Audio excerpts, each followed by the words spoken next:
In today's show, we discuss, is AGI really an existential threat?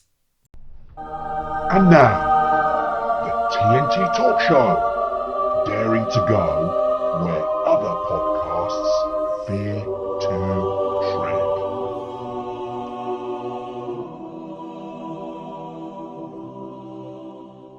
Hello, I'm Tony Fasulo, and I share the stage with my esteemed friend and colleague, Taya Bowyer. Taya, hello, my friend, once again. I hope you're keeping safe and well. Go on, go on. Oh, do you know what? I'm going to be I'm going to be a little bit rude and stuff you, Tony. Okay, that's going to be my response from the. Anytime you tell me that, I'm just going to be like, naff you, man. So yeah. Hello, audience. I'm so sorry I don't have a city for you today. I just realized I don't have a city. Oh, Shame. okay. I did see Tower Hamlets the last time I looked, though. Tower Hamlets in South London. Tower Hamlets in South London. Infamous, unfortunately. Infamous for what reason? Well, Tower Hamlets is where we had the fire, isn't it? And people died. Oh, was it there? Yes. Oh, I didn't. Oh, gosh, yes. Yes, it was Tower Hamlets. Dear. So, yes. But we've got listeners from there as well. Obviously, that's closer to home. Yes, we do. Yeah, it's closer to home. Welcome to the show once again. Keep listening, keep liking, keep subscribing, keep commenting, keep doing all the things you're doing and more. We do appreciate it. Like I said, we do get back to you eventually. But our email address, for those of you who are watching, can see it in Tayo's name tag. But I'll read it out once again. It's TNT Talk Show, no spaces in any of that, at mail.com. So you can moan about Tayo as much as you like on that email. If you send that in. Sure. Right, okay. Question time with Tayo. It's There what? we go. Question time with Question Tayo. time, yes, go. Is it possible that the most widespread conspiracy theory in the world is that governments care about their people? Conspiracy that they care. They don't give a monkeys. Yeah. So Once they're in power, they're in power. Done deal. So for you, they don't care at all. No, they. I think Right. it's cynical. I think some care. Yeah, I think they. Right, they've got best intentions. Let's be honest, and we saw this and we've discussed it on previous shows as well, where they come in with all good intentions, thinking we're going to change this, we're going to change that, and then when they're in government, they see a different reality. They see maybe or begin to understand the costs associated with government and some of the projects they want to put in. They see information that wasn't privy to them outside of government.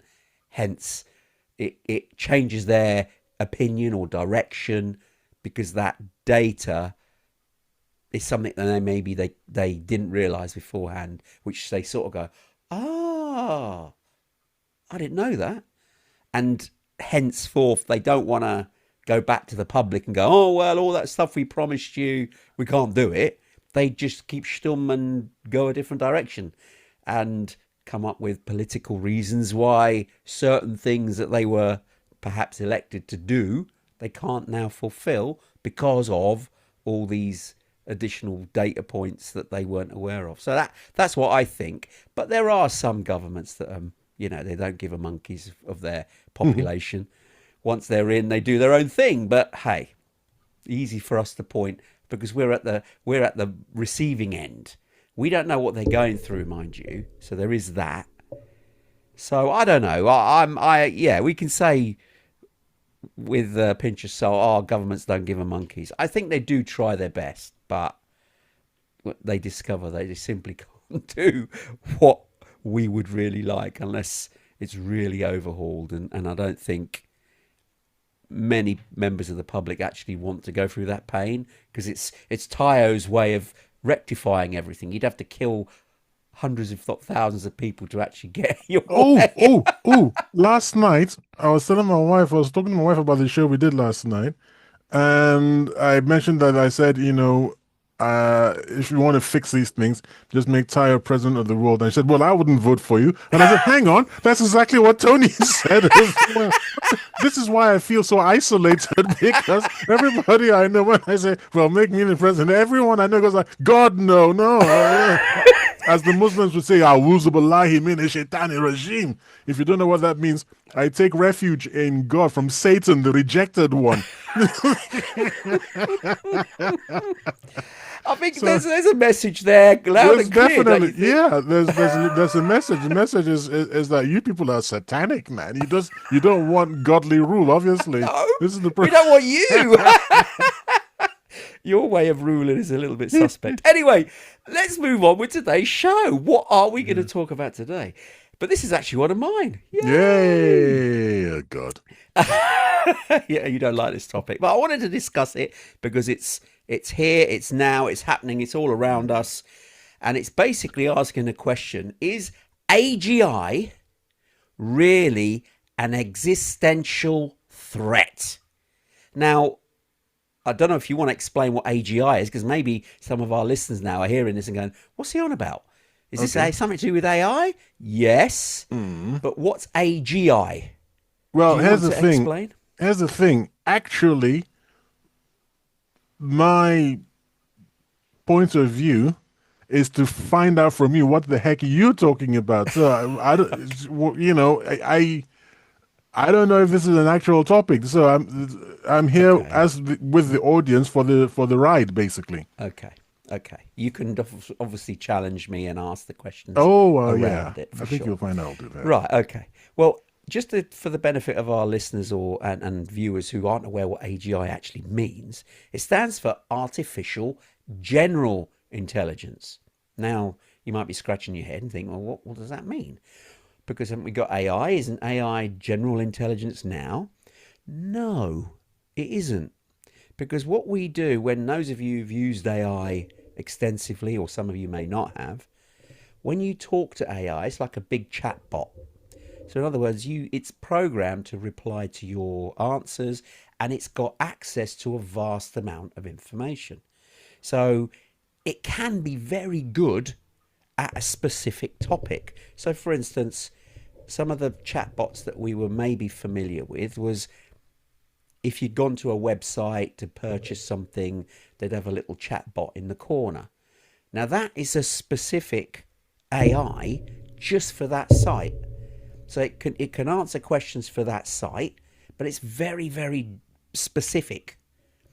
And although some of the AIs we now can chat to online, like ChatGPT, obviously the famous one, Claude, Gemini, these are all big AI platforms. Grok, which is from Mr. Elon Musk. These are big platforms that you can actually talk with them and ask them quite a lot of questions and get them to do fancy stuff for you, like draw pictures and videos and things. But it's still quite narrow in reality, because they're just glorified chatbots, but they've got access to a huge amount of data. So when you ask them a question, they can go and find it.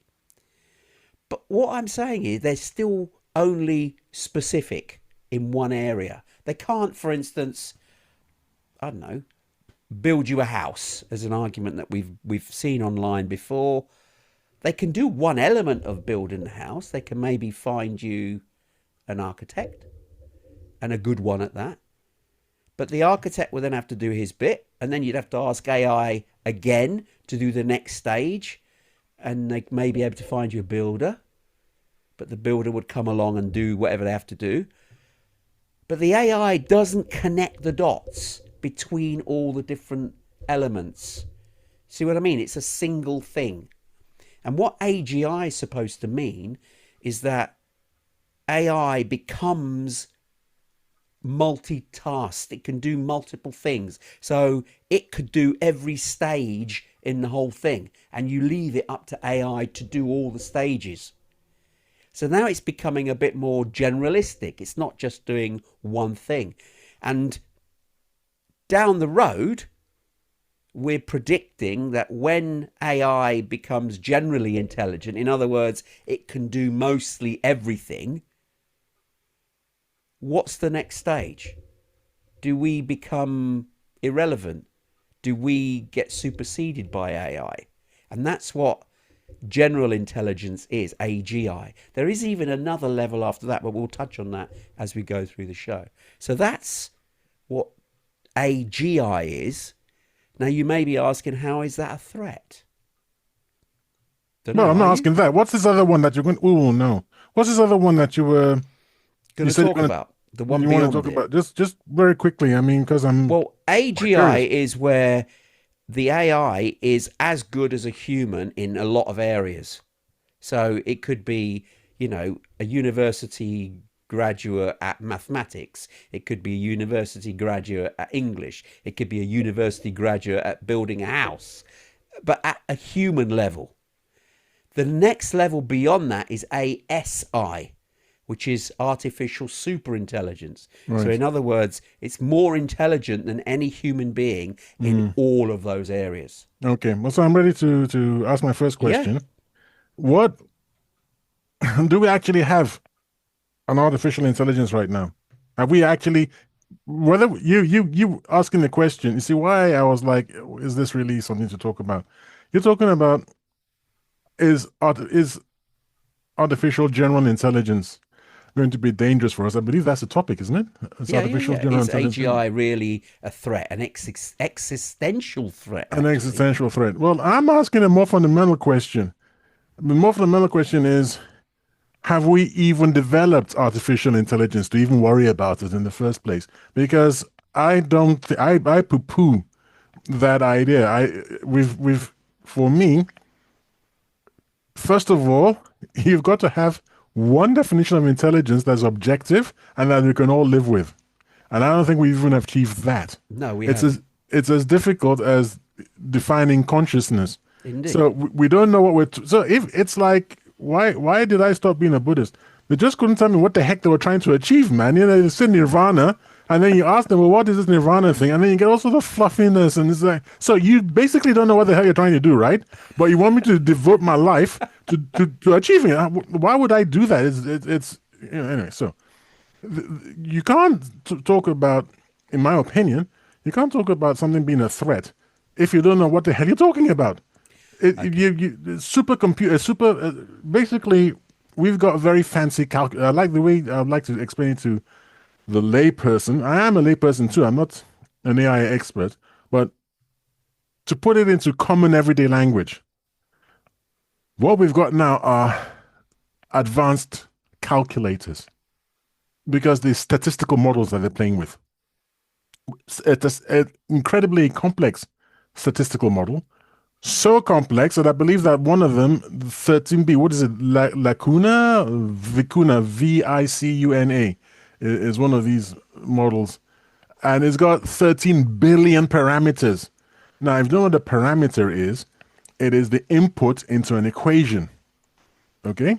So if you said x plus y is equal to 10. Well, you've got two parameters, x and y. So what fits there? 5 and 5.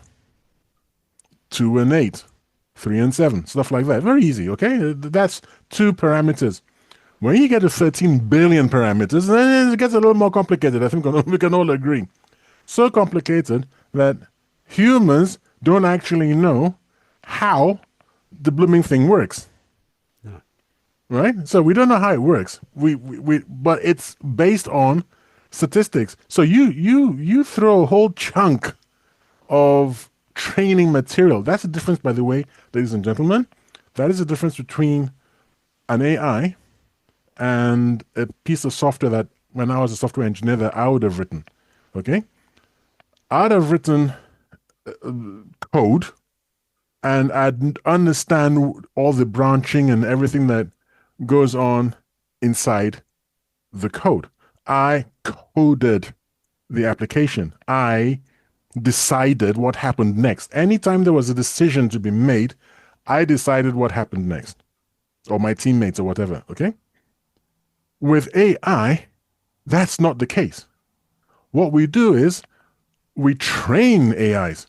We show them a lot of data. Think of a bee. If I say to you a bee, you've probably already formed in your head, in your mind's eye, you've already formed a picture of a bee, right? And if I were to say to you, well, Nigerians will recognize this, but others wouldn't. If I were to say to you, a shokoloko bamboshe, you say, what the hell is a shokoloko bamboshe? There's nothing in your head right now. It's just emptiness, right? And I could start describing it to you. And if I started describing it to you in terms that you were familiar with, you start building up a picture of this in your mind. But that's not how an AI works. What you do is you have to show it this and show it that and show it this and show it that and show it. So think of just the bee as I was saying. You start off with maybe a picture of a bee or the word bee and then more bees and then bee, and you keep throwing bees and bees and bees and keep asking it, do you want to, is this a bee or is that a bee? Is this? And then eventually it starts recognizing, at some stage, it starts recognizing bee. And if you show it a cup, it says, no, that's not a bee. So you've trained it. Now it knows in inverted commas. What it's doing is that its statistical matching methods have caught up to the concept, as we would understand it, of B. Hey, fine. So, because I like to be objective and I like facts and evidence, I sat down with AI yesterday or the day before and tussled with this question.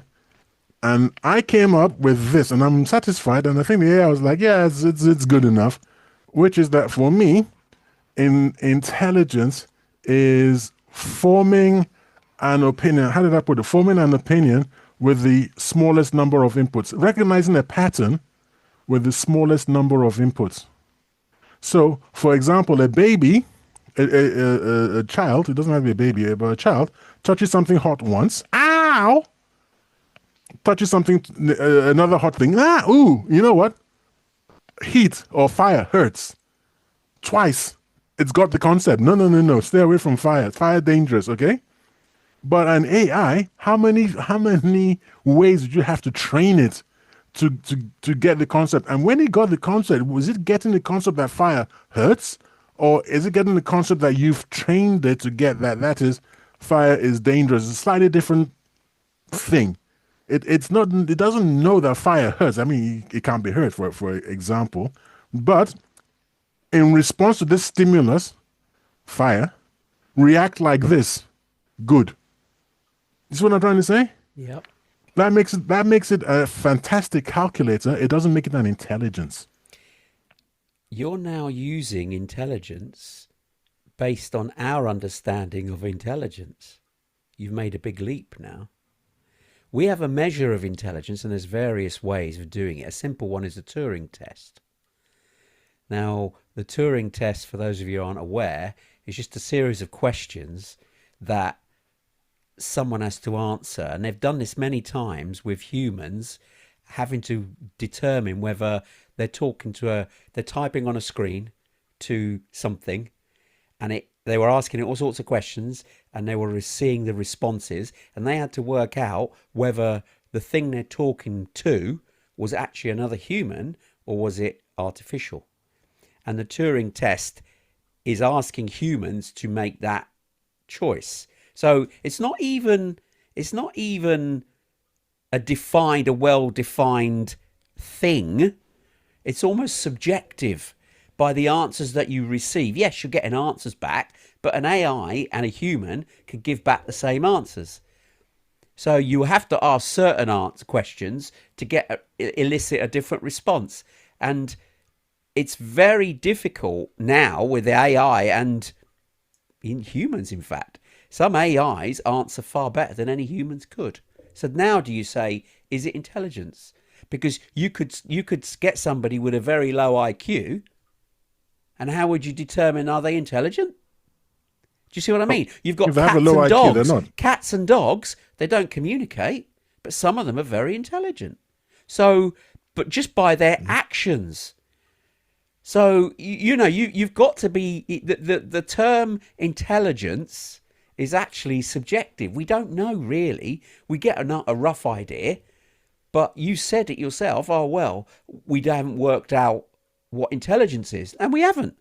So we're trying to apply an arbitrary description to an AI, because we don't know what intelligence is. But as long as it's responding in a way that we ask it all the right questions and it keeps coming back with answers, and the answers actually, are truthful, they work, they make sense, then you have to sort of think, well, is it intelligent?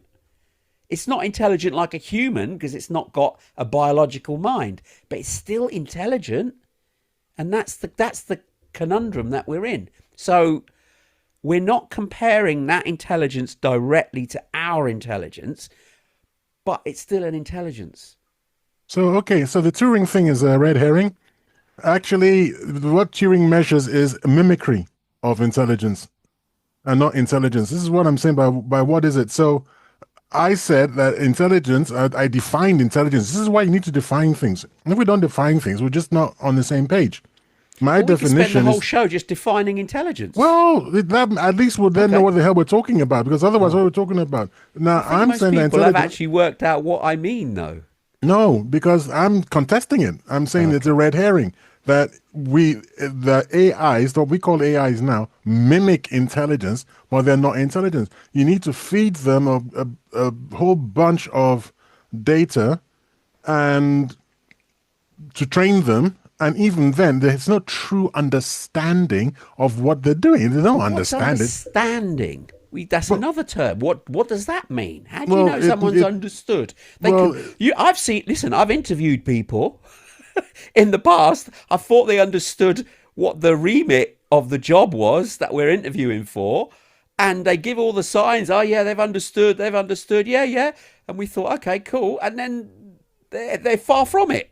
So, what does understanding actually mean? Understanding means being able to draw conclusions that are not inherent in the product, in the concept that has been spoken about. That's being understanding. You can draw inferences and whatever. You can go further than what you've got in front of us. And it's actually one of the markers of intelligence, that it's extrapolating beyond what you've been taught.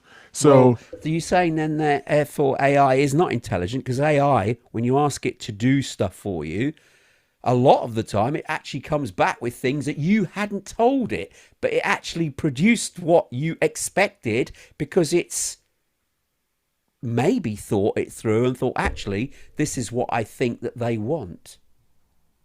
It's pulled that out from its set of resources. But it hasn't gone outside. Our brain is. No, because we've invented stuff from out of nowhere. We invented computers before there were computers. We invented new things. We didn't make. Not everything we've made has been an evolution of something else. Does invention mean intelligence? Because if you're not intelligent, you can't. Your people who failed your interviews, they might have had intelligence in other areas, but clearly, and in banking, they were sorry failures. They weren't very intelligent in given the job, whatever it is, that they weren't able to draw inferences. You've now used the verb on the intelligence. So it's not black and white. You're either intelligent or you're not. They're not very intelligent. So AI could be intelligent, but maybe not as intelligent as we think. So it's still intelligent. Sorry, I'm still struggling with the verb. No, because you said the people that I interviewed that clearly were not good, they weren't very intelligent. So they were intelligent. Not a verb. That's what I'm trying to say. I got stuck. It doesn't matter. Oh, okay. doesn't. Let's not get confused. Yeah, okay, it's not very intelligent. Yeah, because intelligence has got levels. Tony, you said. By definition, how many input objects do you... okay, I'll go with objects, it's fine. How many input objects do you need before you understand something? Before you get it, so to speak? If it's like a baby, just 2, that's... And then another baby has got to burn... Look, what would you call a baby who has to burn itself 20 times before it knows the fire? You're going to call it a bloody idiot, man. Do you know what? There's some adults that do... And what do you call them? That's an nincompoop. Yeah, but they're still intelligent in other areres. They're still intelligent. But you formed an opinion. That person who's burned themselves 20 times, you're not going to actually want to interview them. If they walk into the room and then the next person you're going to interview, you're going to look at the people with you on your side interviewing. You're going to go, look, I know this guy, man. Let's not let's not even bother, man. Because, Although there's different levels. For instance, someone could be very, very intelligent, but then lacking in other areas. yeah, That happens a lot. So, intelligence again cannot be Yes, Tony. clearly defined. I know.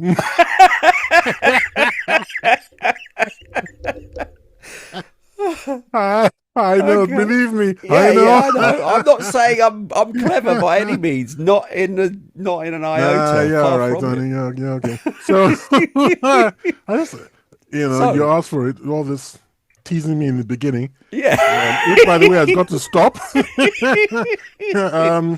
No, so no, the Turing test has been. It's a test of mimicry. It's not a test of intelligence. For intelligence tests, we have IQ tests, I suppose. But if you gave an IQ test to An AI, it would an be AI it. and it scored very well, I'd still argue that it's just So where do mimicking. you define? Well, okay, mimicking. I get your Well, your tell it to create viewpoint. something out of like that's never been seen before, based Well, on that's what it absolutely does. nothing. That's what it does. What? Yes, of course it does. When you ask AI to create something, you're telling it what it has to create, and it'll create it. You're telling it what it has to create? Well, you're telling it to create something, and you can ask it to create something daft, and it will. It's done Uh, examples of it. You've done that. Have you not asked it to do random drawings? Give me an opinion, or give me a really outlandish design that can do this, and it'll go off, and it's heard that before. But that's what how many of us truly are original in everything that we do? We're using past memories to create stuff. So you can't then label an AI not intelligent because it's referencing other information. That's exactly how our brain works. We reference a lot of stuff, our past models, examples, stories. It's all a build up over time. And when someone says, create me something, it's like something else, but maybe slightly different. And the AI is doing exactly the same. So I'm still okay. I get your process, your thought process in terms of, is it truly intelligent? If we use the human-like intelligence comparison, we can say it's probably not, because it's not biological, doesn't work the same way, hasn't got synapses like our brain has. But it's still intelligent. And if it's doing all the things that we ask it to do and doing it better, then is it not intelligent? A form of intelligence? No. Well, obviously, no, it's not. It's still mimicry. So here's the thing. I'm going to say it's mimicry. You're going to say it's not. You're going to say it's another form of intelligence. How do we test that so that it is? Well, how do we frame it so that it's testable? Because right now, it seems to be untestable. We've got two separate worldviews, and there's no way. Well, because Sorry, it's not there's there no. yet. It's not there yet. That's why we can't What test do you mean it's it. not there yet? I'm AI saying. is not intelligent yet. So we can't test it. What do you say? So you're Because saying I'm saying AI is not intelligent, and you're saying AI, and then you're arguing, and then now you've just said AI is not intelligent. So it's not intelligent to the level yet. For you know the one about that chess, the chess AI that cannot be beaten. It just has not lost. Anyone that plays it, it cannot lose, right? Mathematical game, easy for AI if you think about it. It's got more permutations in it than the number of atoms in the universe. Chess. But AI will always win. Anyone who's played against it. So it is intelligent at that one sphere, which is playing chess. It knows how to play chess. It's intelligent at chess.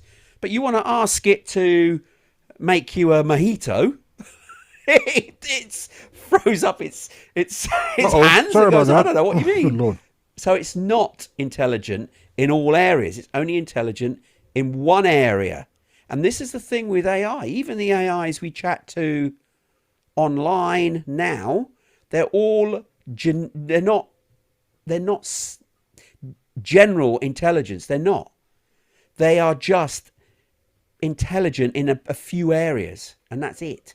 Not general. A human being is intelligent in many areas. They can adapt based on the way that their brain operates, a lot of memories that are stored from childbirth upwards that they get in their environment. So that all comes into play when they're in an environment and they have to think on their feet. And AI is not at that point. No, so you're wrong. So you're wrong. I'm wrong.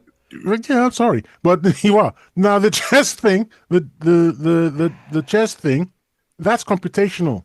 Yep. It's a number of computations, and that's what did I say right at the beginning? That it's a very sophisticated calculator. It can do more calculations than we can. That's not intelligence. It's just mechanically can do more calculations than we can. So it will always beat us because we got a supercomputer basically. Well, then we haven't got your definition of intelligence. Then you're attributing intelligence purely as a human-only trait.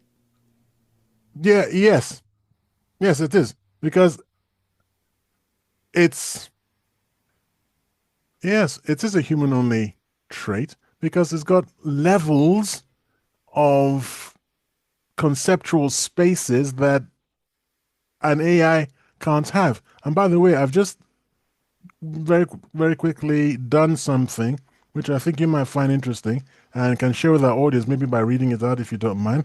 It comes in the form of a picture because I had to take a screenshot of my desktop. And where is it anyway? So can you see it? I can't see anything yet. You've not sent me anything. Okay. This is from the AI. This is the answer. I challenged it. Okay. What was the challenge first? What did you ask it? Well, I asked it. I said, can you create something never created before? This is AI's answer. You're not going to give me the name of which AI you've used? No, because I don't want people to go off and spoil it by trying. Okay. The honest answer to your challenge is, I don't think I can create something never created before. Everything I produce is interpolation within the space of what I've been trained on. I can find unusual combinations, obscure connections, unexpected juxtapositions. But genuine ex nihilo creation, that might require exactly what you've been arguing about, something non-computational. Yeah. So even the AI agrees with me. So I'm saying it's not computational. And the way it's said in the AI space, in the AI engineering space, like I said, I'm not an expert, but the way I've heard it said by people who claim to be experts in the AI space is that intelligence is not a computation.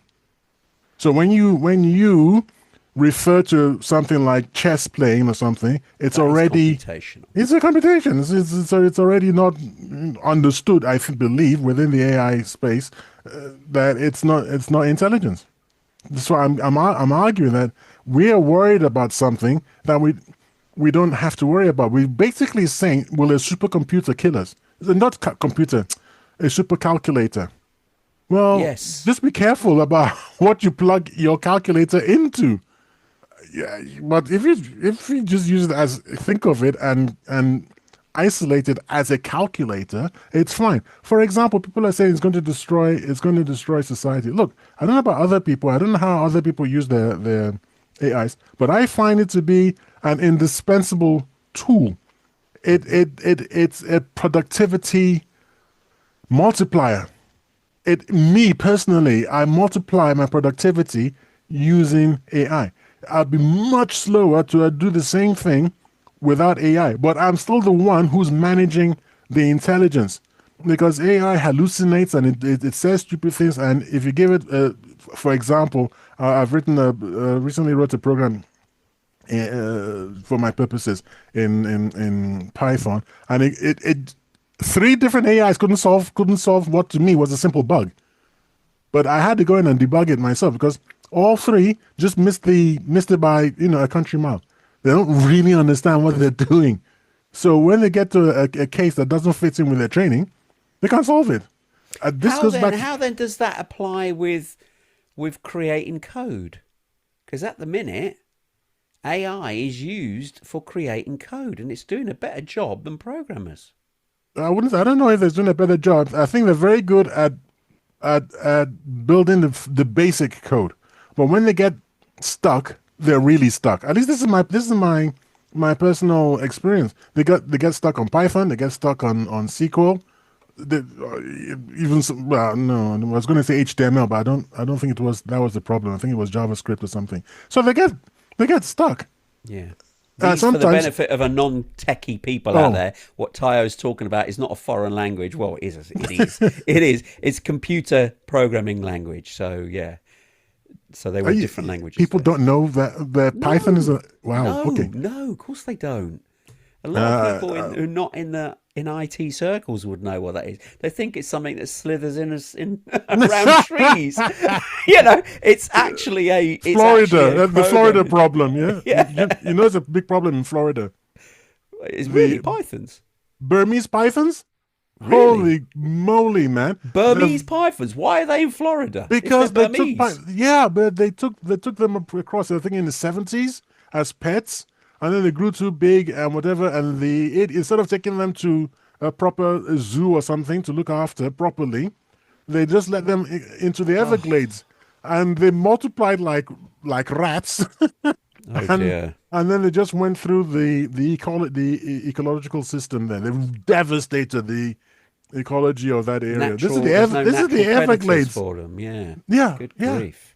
I mean, they're killing caiman alligators, man. What the heck? Wow. Anyway, that's a digression. Python, in the context that we were talking it, is actually a computer language. Yes. Right. So I get what you're saying. I do get what you're saying, but we have got to sort of imagine that AGI, general intelligence, the topic in question is it an existential threat? So the intelligence element we're focusing on at the minute, whether AI is indeed intelligence, and this general intelligence is implying that it will become intelligent, or in quotes, have all the data of all the things going on the planet so it can make decisions. Now, one of the ones that people highlight in terms of AI is the more we become reliant on it, as you said, it's already a productivity tool, but that tool is going to be better at doing things than we are. So we will allow AI to hook into more and more things. So in other words, be responsible for running power plants, be responsible maybe for nuclear facilities, ensuring that all the stuff is there. What could possibly go wrong there? What could go wrong? Do you see what I mean? And if you give AI a task, it doesn't know. It doesn't know about compassion. It doesn't know about feelings. It doesn't know about... It knows it shouldn't destroy anyone. And maybe that's one of its rules. You can't harm humans, you can't harm animals, etc. But you give it a task, and I'll use the house building example that we've already touched upon.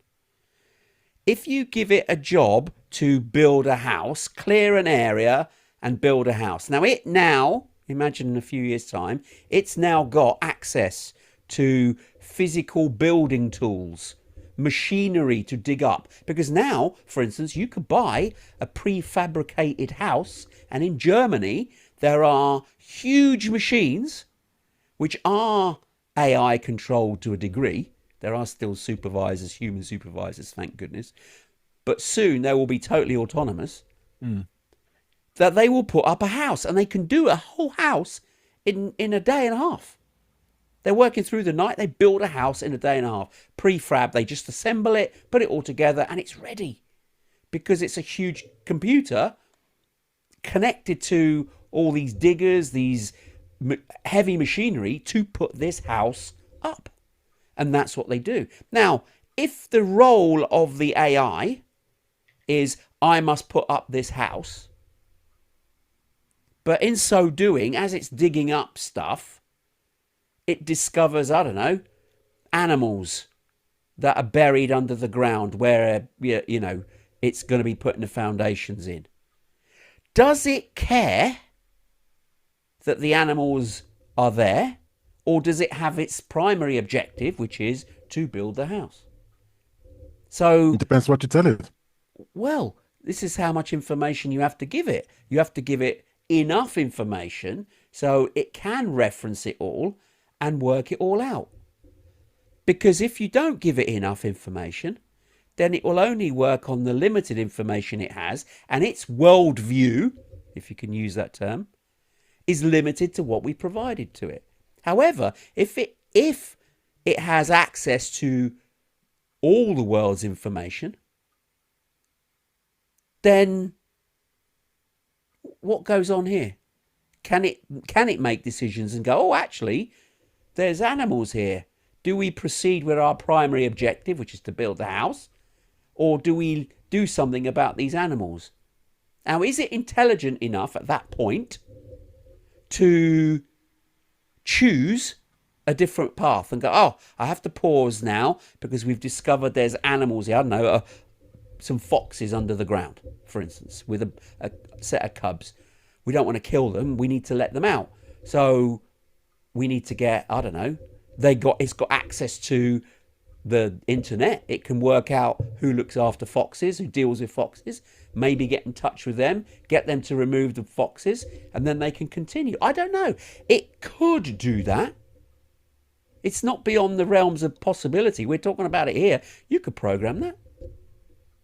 So if it then behaves like a human would in scenarios like that, is it now getting to intelligence because of all the data it's accumulated? Granted, it may not be able to have this answer that you've just given me that I've read out. It can't free think, but it can do everything else that we do better than us, more efficiently. Yeah, no, that's not how it works. Number one, AIs have got guardrails. These are things that they cannot. This is the programming bit. Remember when I said as a programmer, I make the choices? Yeah. So so there is a programmed factor in there somewhere. Now, it's beyond my expertise to know how they've done it, but there is a level at which it is programmed. And this programming is well, it's not hardwired. I don't know, it's hard-coded. Hard-coded is better than hardwired. It's not a physical thing. Yeah. It's in the code, right? So they're called guardrails. Yeah. Can't break a guardrail. So if the guardrail is don't kill animals, it won't kill animals. You'll have to change the guardrail. Yeah. You'd have to go in and program it and say, okay, ignore what I said. Go ahead and kill the foxes and whatever and build your house there. But otherwise, we'll just tell you no. I'm not going to do it. Now, Can't carry on. I can't carry on. Now I've reached guardrails. Even their primary goal. So what you're saying basically is you're programming it with a set of instructions which are almost moral in status. In place of morality, it's us imposing our, if you like, morality in a programmatic form. Yes, in a programmatic form on it. So the wild card is, could it be intelligent enough, self-motivated enough, whatever that means in this case, to ignore guardrails? Since I don't know how they implement guardrails, I'm not able to discuss that. I suppose I could ask an AI now. Could you do it? But so far, I've tried to get past guardrails in arguments, because I argue with AIs all the time. And we could be in the middle of something really interesting, and then it hits a guardrail, and it says, I can't discuss that. And he's like, what, why? And it's saying, well, because you're speculating about killing people. I'm like, no, I'm not speculating about killing people. I'm playing a game with you mentally. And so, I don't even want to talk about it. No. And he doesn't understand that the difference between me saying something about, should we all go out and do this thing, or I'm describing a movie, I'm saying that's not the way if I were the character in that film, I wouldn't do it that way. I'd do it this way, which might involve, blowing up that building or something. And you and I instantly know that it's a hypothetical. I'm talking about a film, but its guardrails is, look, man, don't talk about blowing up anything, especially with tile. Yeah, because you could Use it to use it negatively. So use it. yeah, you could actually siphon off information from it in a way that it wasn't aware of, because it would just play along. If you say, well, okay, it's only a film, I'm okay to talk about it in that context. But you could be being human, sly, because that's the thing an AI isn't yet good at.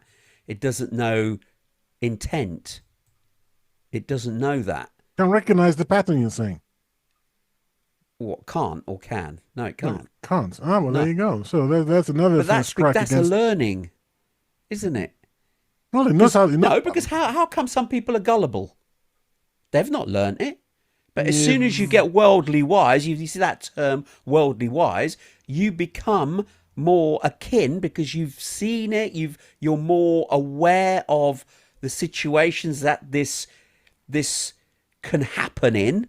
So you're less likely to fall for pranks, being hoodwinked, etc. And the AI is the same. It's because it hasn't yet had all that information. All the information that has been provided to AI up to now has basically come from the internet and from general conversations in certain scenarios. It by all means hasn't covered every eventuality. And someone would have to program it manually. And they could do it, but no one wants to pay the money to do it. That's why they siphon off information from the internet, because it's an easy win. It is, because to teach it properly costs, well, millions, because you'd have to have most permutations that humans encounter and explain the ins and outs of each one, which is a mammoth task. So an easy way of doing it, which is how they teach them now, is siphon data off the internet, the public ones, not the private ones. Although there are plans afoot where they want to get some of the private institutions and get to that data. When that happens, the AIs all leap in terms of knowledge base, but you're now opening up a can of worms, because the reason why some of that data is private is because they didn't want it on the internet for AIs to use and everyone else to use. So this is the conundrum that the companies are in. They need to feed their AIs an even greater amount of quality data, and they're struggling to do so. Hence why we're reaching a point now where, to make the jump to another level of intelligence, if we can use that term, they need way more data. And this is the challenge that they're facing. But general intelligence, going back to our point of the show, each AI is like a little agent in its own bubble. And they're not talking to each other. They're not sharing their resources, because it's, you're sharing your crown jewels. Why would they do that? And until they've defined a way of being able to share relative intelligence, in quotes, connections between each other, AGI, artificial general intelligence, won't really happen. Because I think if you've got different agents that are good at different individual tasks, linking them all together will enable some of these AIs to have multiple areas of expertise, which makes them more generally intelligent, if I could again use that term. But where I think the fear is what we said a few moments ago, was if you let the AIs hook into too many different things, they may be tasked with doing a particular thing, and they don't have the guardrails in place, and inadvertently will do something which kills humans. I mean, for argument's sake, right? Let's give an example. We've lived through a pandemic. Now, let's say in the future, we give AIs responsibility for looking after dangerous substances.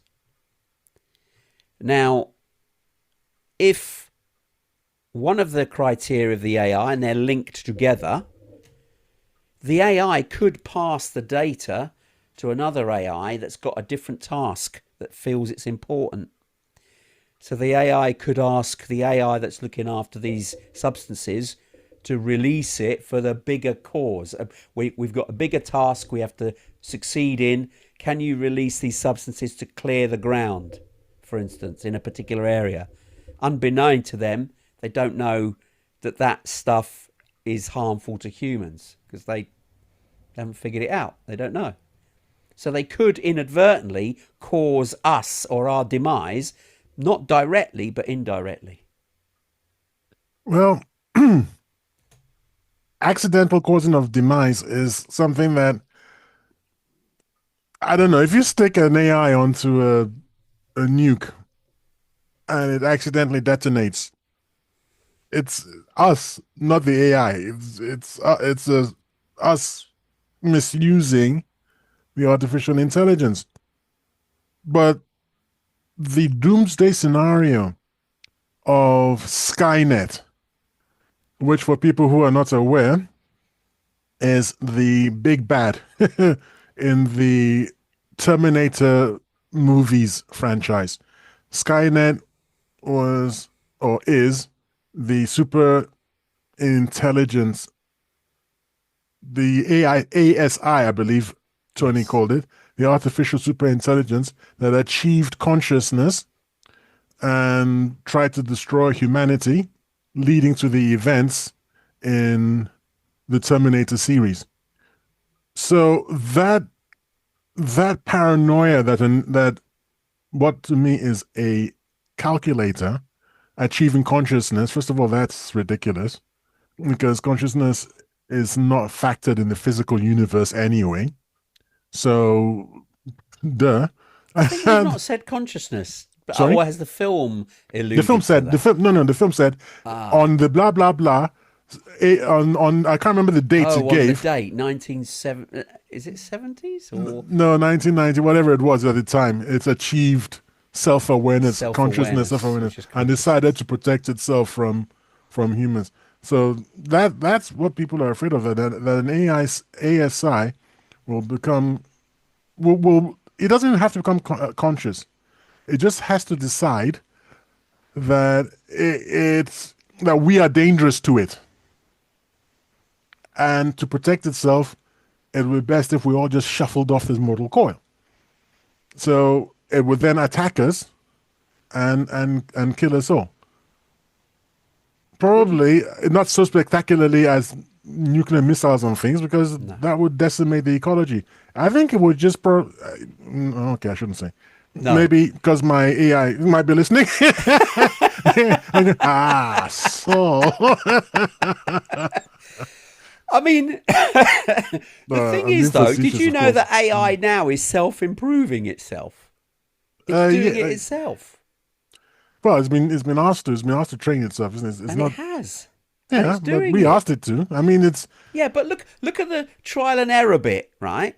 You said about the bee, the example at the bee at the start of the show. You said you're training it to give a bee. So you give the bee image, you give it something that looks like a bee, you give it the wings, you see the bee, how the bee operates, and you give it all this information about a bee. Eventually, it knows what a bee is. And you can show it a different animal and go, no, that's not a bee, because this is my reference for a bee. Same with children. You teach your children what a cat and a dog is, and they've seen the pictures. That's a cat. You show them a rabbit, and you say, is that a cat? They'll go, no, it doesn't look like a cat. It's a rabbit. So it's the deduction levels are there. So if the AI is now writing code to improve itself because it's doing it from trial and error, it says, okay, I will try this bit. Does that work? No. Does this bit work? No. Does this bit work? No. And it keeps trying all the permutations, and it can do it really quickly. Of all the permutations it tries, some will succeed, some will work, some will then... They will then be able to test code through it. And if the code comes out quicker than the code that they're currently using, they'll go, yeah, that's better. Because the denominator is improved.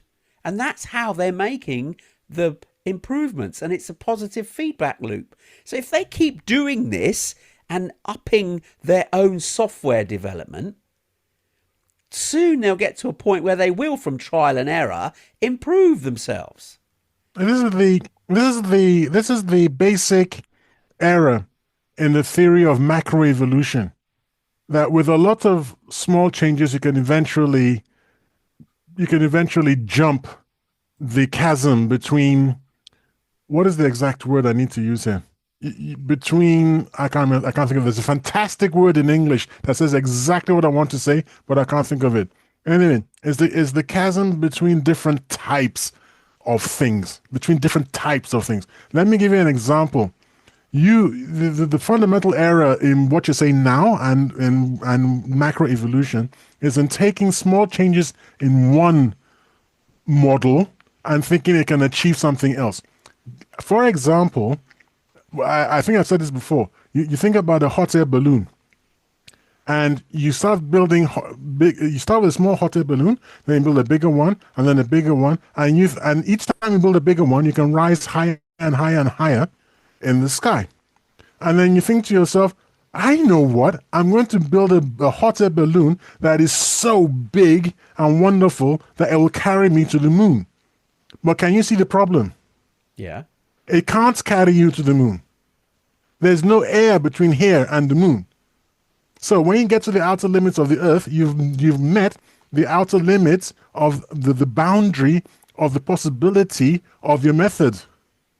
So with no matter what AIs do to improve themselves, they will always be computational. Until we do whatever comes after computation, which we don't even know, and which right now isn't possible because whatever they require for that. I mean, unless they start putting not human, but actual neurons and stuff and things. I'm just wild speculation. Although there has been some examples of that, by the way. Yeah, but they're going to need some kind of different thing that isn't based on the current models. So no matter how sophisticated, these LLMs, which stand for large language models, isn't the way of getting to AGI. No, because they're computational. So you're going to have to break out from that computational, whatever that blooming word I was looking for, and it escapes me now. You're going to have to break out of that and find something else. It's like a rocket. You have to go from building balloons and make the leap, a fantastic leap, to make building rockets. But what, based on balloons? It's really difficult. Indeed.